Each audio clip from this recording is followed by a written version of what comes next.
আসসালামু আলাইকুম ওরহমতুল্লাহি ওবরাকাতুহ। মিজানুর রহমান আজহারি নামের আমার এই অফিসিয়াল ইউটিউব চ্যানেলটিতে আপনাদের সবাইকে স্বাগতম। শারঈ দৃষ্টিকোণ থেকে জীবন ঘনিষ্ঠ বিভিন্ন প্রশ্নোত্তর পেতে, কোরআন সুন্নাহর আলোকে বিভিন্ন বিষয়ের উপর আলোচনা পেতে, কালামুল্লাহ মাজিদের তাফসির, হাদিসে নববীর উপর দার্স এবং প্রফিটিক সিরার উপর অ্যানালিটিক্যাল আলোচনা পেতে আমার এই অফিসিয়াল ইউটিউব চ্যানেলটিতে প্রতিদিন আপনারা ভিজিট করুন, সাবস্ক্রাইব করুন এবং প্রিয়জনদের সাথে শেয়ার করুন।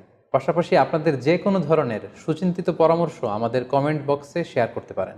মহান আল্লাহ তাআলা আমাদের সবাইকে ইসলামকে সঠিকভাবে বুঝার, জানার এবং মানার তৌফিক দান করুক। আসসালামু আলাইকুম ওয়া রাহমাতুল্লাহি ওয়া বারাকাতুহু।